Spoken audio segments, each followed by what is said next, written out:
This vessel is 104 years old. It's a fully restored former steamship, now powered by electricity, unique to Lake of Bays. My name is Jim Innanen. I'm deckhand on the Ssbigwin here for this season, and I've been on board with this company since April the 14th when the boat was in dry dock. And we did a lot of work in getting this vessel fully restored over the past 12 years by a group of volunteers and dedicated individuals to get this boat afloat again. Everyone knows Muskoka steamships, Gravenhurst. Everyone knows the SS Ssbigwin, but not a lot of people know about the Ssbigwin. When they think of the Ssbigwin, they think, oh, that island, and the golf club, who I also may mention are wonderful partners with us in terms of the promotion of our little treasure on the lake here. So the idea is that many people saw the SS Ssbigwin as something that was outside of the community and the communities of Lake of Bays. And we're happy to say that's kind of a myth. There's lots of myths in Muskoka, right? And we're just pleased to be able to say that Dorset is the home port and that we're able to sell the lake and offer both public and private cruises to all of those on the lake and in our 3 major communities. It has a tremendous history. It was built in 1910 by Polson Iron Works in Toronto. It was originally on Lake Muskoka, called the Ella Mary at one time.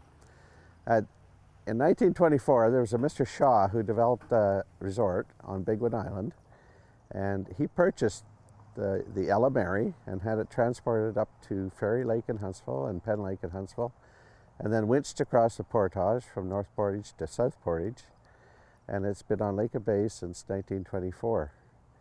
In 1925, it was in full operation, taking guests and passengers from Norway Point on the mainland to Ssbigwin Island, where Mr. Shaw had developed a very classy resort, which was the place to be within the 1920s, 30s, 40s, 50s, and into the 60s. So it's a very unique vessel. It transported the people, the likes of Winston Churchill, Clark Gable, Greta Garbo, Louis Armstrong, Guy Lombardo, the Rockefellers, John Diefenbaker, possibly the Kennedys, and I don't know, a whole host of others that we don't even know about that is probably being in disguise. In the 1940s and 50s, the roads became a little better around Lake of Bays, so people were able to purchase land and they built cottages. And so there was a lot more freedom as to coming up for a holiday around and enjoying the lake. They could come up from southern Ontario anytime they wished and enjoy their cottage around Lake of Bays. So the idea of resorts had fell into decline a little bit. This vessel came off the water and was stored in a boathouse from late 1960s until around the year 2000.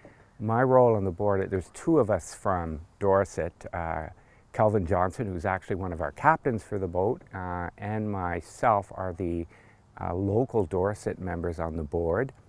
And we have several other board members, but one I wanted to talk about in particular is Jeff Gabura. Jeff was the inspiration for saving the boat, bringing it up and leading its restoration with Calvin and several other board members. Over the years it was rebuilt, restored, repainted, and this is what we have today. It's 66 feet long, powered by electricity now, of course, as opposed to steam. Steam engineers are rather expensive individuals, so electricity being, we are as clean and green as electricity can be. And we charge up overnight, something like an electric car, very much like an electric car, which gives us about 6 hours of cruising time. So we have a small diesel generator backup, and we could cruise all day.